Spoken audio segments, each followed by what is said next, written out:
पासा, डाइस।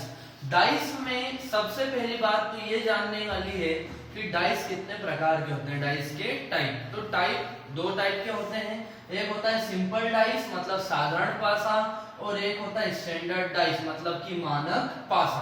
तो दोस्तों दो प्रकार के पासे होते हैं, साधारण पासा और मानक पासा। अब इनकी पहचान कैसे करना, बहुत ही सिंपल पहचान है। यदि डाइस के किन्हीं भी दो सतहों का योग, किन्हीं भी दो सतहों का योग यदि 7 के बराबर हो जाए तो वो होगा सिंपल डाइस। जैसे कि आपने देखा 4 और 5 को जोड़ा 9, 5 और 3 को जोड़ा 8, लेकिन जैसे ही आपने 4 और 3 को जोड़ा तो ये हो गया दोस्तों 7।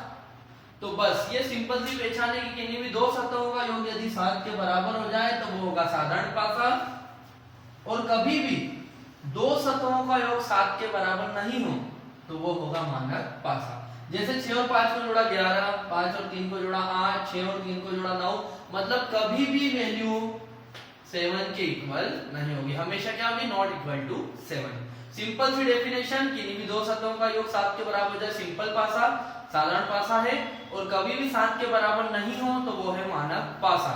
ये पहचानना कब जरूरी है, यह पहचानना तब जरूरी है जब पेपर में अकेला पासा आता है, क्योंकि अकेला पासा यदि वो सिंपल पासा आया तो सिंपल पासे में एक बात याद रख लीजिए, सिंपल पासे में कभी भी विपरीत नहीं बताया जा सकता। विपरीत ही पूछता है पेपर में, तो सिंपल पासे में कभी विपरीत नहीं बता सकते। आपसे पूछा 4 का अपोजिट क्या है, कैन नॉट बी डिटरमाइंड, तय नहीं कर सकते। आपसे पूछा 3 का विपरीत क्या है, तो भी तय नहीं कर सकते। आपसे पूछा 5 का विपरीत क्या है, तो भी तय नहीं कर सकते। मतलब साधारण पासे विपरीत नहीं बता सकते। लेकिन अगर वो स्टैंडर्ड डाइस है, मानक पासा है, तो मानक पासे की क्या पहचान है, 7 के बराबर नहीं रहेगा तो 7 में से घटा के आप सारे विपरीत बता सकते हो। आपसे पूछा 6 का विपरीत क्या है, तो 1, 3 का विपरीत क्या है, तो 4, 5 का विपरीत क्या है, तो 2, 7 में से घटा के बता दो। पेपर में ये क्वेश्चन भी आता है कि जो एक मतलब आप जो गेम्स में मतलब खेलने के लिए जो पासा इस्तेमाल करते हैं वो कौन सा होता है, तो वो होता है हमेशा स्टैंडर्ड डाइस, मानक पासा होता है दोस्तों। क्यों, क्योंकि यदि ऊपरी सतह पे 6 है तो जो सतह जमीन पे टच है, जो सरफेस उसका लैंड टच है, वहां पर विपरीत हमेशा 7 में से घटा के आप बता सकते हो। जैसे ऊपरी सतह पे 6 है तो निचली सतह पे 1 होगा, ऊपरी सतह पे 3 है तो निचली सतह पे 4 होगा, 7 में से घटा के आप विपरीत बता सकते हैं। एक सिंपल चीज हो गई। अब पासे अगर एक से ज्यादा आ जाए तो आपको पासे के रूल्स याद होना चाहिए, नियम याद होने चाहिए। तो पहला नियम दोस्तों, रूल नंबर 1 में आपको बता देता हूं।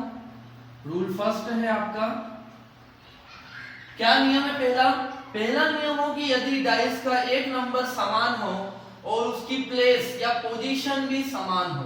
ये देखिए दोस्तों, दो पासे आए आपके सामने और देखो ये हमारा रूल भी बना रहे, कौन सा एक नंबर समान है, कौन सा एक नंबर कॉमन है, 3 कॉमन है 3, और वो सेम सरफेस पे है, एक जैसी सतह पे आ रहा, तो बस आपको ये पता लग गया कि रूल नंबर फर्स्ट लग रहा। तो अगर इसमें विपरीत पूछे तो जो जिसकी सतह पे है, जो जिसके सरफेस पे होगा वही उसका विपरीत होगा।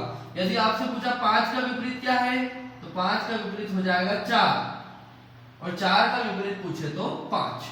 यदि आपसे पूछा 2 का विपरीत क्या है, तो 2 का विपरीत, सॉरी दोस्तों 6 आ गया, 2 का विपरीत हो जाएगा 6 और 6 का विपरीत हो जाएगा 2। 2 का विपरीत क्या हो जाएगा 6 और 6 का विपरीत हो जाएगा 2। और यदि 3 का विपरीत पूछे तो पासे का वह नंबर जो दोनों पासों में नजर नहीं आ रहा, कौन सा नंबर नजर नहीं आ रहा, 1, तो 3 का विपरीत क्या हो जाएगा दोस्तों 1 हो जाएगा। पासे के नंबर तो आपको याद होंगे, 1 2 3 4 5 6 तक नंबर होते हैं। तो पहला नियम यह था कि यदि डाइस का एक नंबर समान हो और उसकी जगह भी समान हो तो जो विपरीत सरफेस है, जो अपोजिट सरफेस है, वही एक दूसरे के अपोजिट होंगे। 5 का पूछे तो 4, 4 का पूछे 5, 6 का पूछे 2, 2 का पूछे 6, और 3 का ही पूछा तो पासे का वह नंबर जो दोनों पासों में नजर नहीं आ रहा, मतलब कि 1। सिंपल, ठीक है दोस्तों। दूसरा रूल ये होता है पासे का,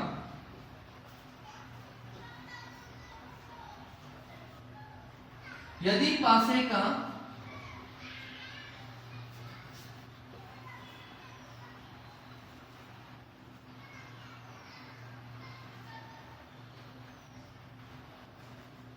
दूसरा रूल ये होता है दोस्तों, यदि पासे का एक नंबर कॉमन हो पर उसकी पोजीशन सेम नहीं हो। If one number is common in both the dice but position is not same, जब पोजीशन सेम नहीं हो, तो पोजीशन सेम नहीं हो, ये देखिए इन दोनों पासों में आपको क्लियर नजर आ रहा कि 3 तो इसमें भी है, 3 तो इसमें भी है, मतलब एक नंबर तो कॉमन है, पर क्या वो एक जैसी जगह पे है? नहीं।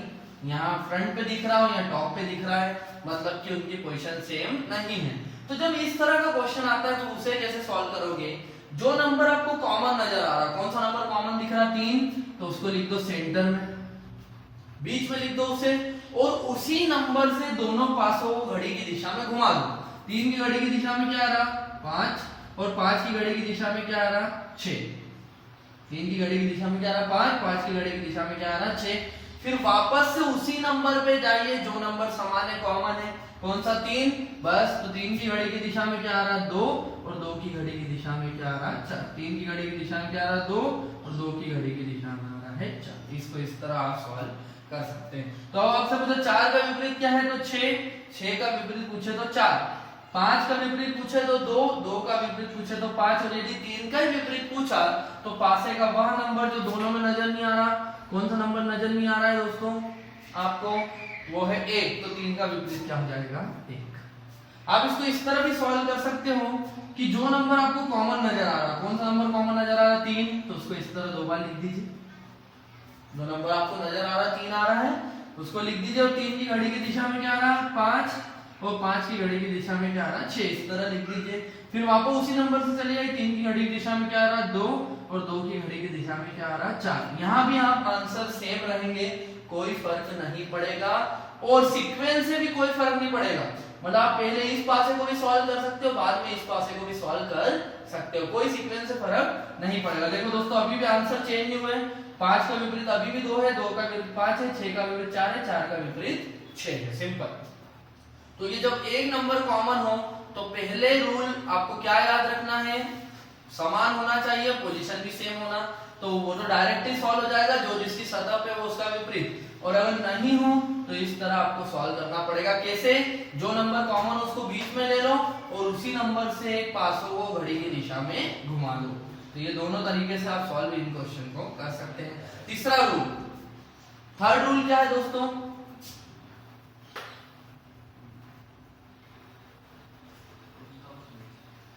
थर्ड रूल ये होता है कि यदि डाइस का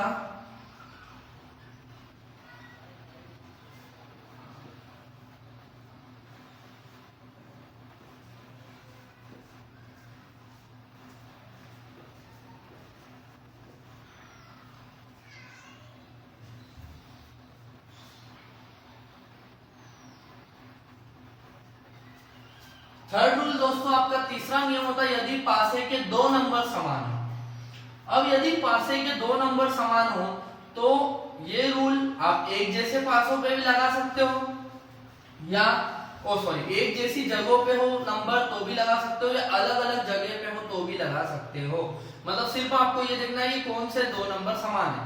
अगर दो नंबर समान है तो ये देख लीजिए इसमें कौन सा दो नंबर समान है। 4 और 5 यहाँ पे भी है, 4 और 5 यहाँ भी, पर जगह अलग हो गई है। कोई फर्क नहीं पड़ेगा, जगह सेम होती तो भी हम इसको इसी तरह करते जैसा मैं आपको बता रहा हूं। तो जब भी आपको दो नंबर कॉमन आएंगे तो आपको बस एक ही विपरीत आप डायरेक्ट बता सकते हो, वो है वह नंबर जो आपस में कॉमन नहीं है। मतलब अगर आपसे पूछे 6 का विपरीत क्या है तो 2, और यदि 2 का विपरीत पूछे तो 6। आप ये डायरेक्ट में सिर्फ यही बता सकते हो, बाकी विपरीत अगर आपसे पूछे तो उसका आंसर होगा कैन नॉट बी डिटरमाइंड, तय नहीं कर सकते आप। अगर आपसे पूछे 4 का अपोजिट क्या है तो भी आप लगा के आ जाना CND can not be determined, और अगर आपसे 5 का पूछे तो भी आप लगा सकते हो कैन नॉट बी डिटरमाइंड, या दोनों आंसर आइदर और में जा सकते हैं। आइदर और में वह दो नंबर आ जाएंगे जो आपको नजर नहीं आ रहे। कौन से दो नंबर नजर नहीं आ रहे? एक तो 3 नहीं आ रहा और एक नहीं आ रहा, तो 4 का विपरीत पूछे तो भी आप लगा सकते हो आइदर 3 और 1, और 5 का पूछे तो भी आप लगा सकते हो आइदर 3 और 1। मतलब जब दो नंबर कॉमन होते हैं तो एक ही विपरीत बताया जा सकता, वो विपरीत है जो नंबर आपस में कॉमन नहीं है। ठीक है। और लास्ट रूल है दोस्तों आपका रूल नंबर 4, सबसे आसान रूल। रूल नंबर 4 है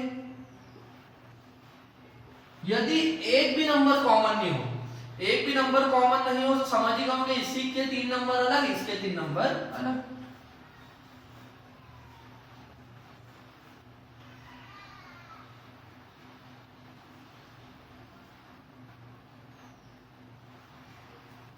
देखो इस पहले वाले पासे के नंबर है 1, 6 और 5 और इसके नंबर है 2, 4 और 3।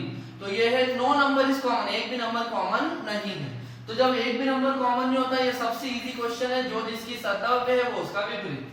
6 का विपरीत पूछे तो 4, 4 का विपरीत पूछे तो 6, 5 का विपरीत पूछे तो 3, 3 का विपरीत पूछे तो 5 और 1 का विपरीत पूछे तो 2 और 2 का विपरीत पूछे तो 1। तो दोस्तों ये 4 नियम है जो आपको सिंपल से याद रखना है। और एक बात ध्यान रखना, यदि पेपर में आपको 2 से भी ज्यादा पासे आ जाए, 3 आ जाए, 4 आ जाए, तो बस बहुत आसान है उनको करना। किन्हीं भी 2 पासे को देख लीजिए जिसमें फर्स्ट रूल लग रहा, ढूंढिए, आपको पासे ढूंढना होंगे कि कौन से 2 पासे जिनमें पहला नियम लग रहा। अगर वो नहीं मिले तो फिर दूसरा किस में लग रहा, दूसरा भी नहीं मिले तो फिर तीसरा किस में लग रहा, और तीसरा भी नहीं मिले तो चौथा लगेगा ही, एक भी नंबर कॉमन नहीं होगा, हो सकता है। तो आपको बस किन्हीं भी 2 पासों को लेके उनको सॉल्व कर देना है, आपके आंसर इजीली और करेक्ट आएंगे हमेशा। ठीक है दोस्तों, अब इसमें जो एक चीज बची हुई है वो है ओपन डाइस। ओपन डाइस के लिए मैं एक नया वीडियो लाऊंगा, उसमें मैं आपको डीप में ओपन डाइस भी बताऊंगा। इसे क्लोज्ड डाइस बोलते हैं दोस्तों, बंद पासा। जब आपको 3 ही सतह नजर आए तो ये बंद पासा होती है, क्योंकि पासे की खासियत आपको पता होगी, 6 सतह होती है तो हमें 3 नजर आती है। ठीक है, 12 कोने होते हैं तो हमें 6 नजर आते हैं, और 12 किनारे होते हैं, सॉरी 12 किनारे होती है तो 6 नजर आती है, और 8 कोने होते हैं तो हमें 4 कोने नजर आते हैं, क्योंकि एक 3D फिगर है। 3D मतलब 3 डायमेंशन फिगर, वह फिगर जो x, y और z एक्सिस पे बनता है, x, y, z अक्ष पे बनता है। x, y को तो हम देख पाते हैं लेकिन z को हम देख नहीं पाते, इसलिए हमें सिर्फ इतनी सतह नजर आती है, हमेशा 3 सतह नजर आती है। तो आपके नॉर्मल डाइस से सारे क्वेश्चन इससे हो जाएंगे। ठीक है, इसके बाद जो फोल्डिंग वाले और ओपन डाइस मतलब जिसकी 6 सतह पूरी खुली हो, तो मैं उसका भी एक वीडियो ले आऊंगा बीच में, तो उसे भी देख लीजिएगा, तो पूरा डाइस के आप क्वेश्चन कर लोगे। हालांकि अभी सिंपल डाइस के तो आप सारे क्वेश्चन आप बना सकते हो, 4 नियम है, बस आपको वो याद रखना है। ठीक है, अगर हमको हमारा वीडियो पसंद आया तो प्लीज इसे लाइक करें, मेरे चैनल को सब्सक्राइब करें और अपने दोस्तों में शेयर भी करें। Thank you.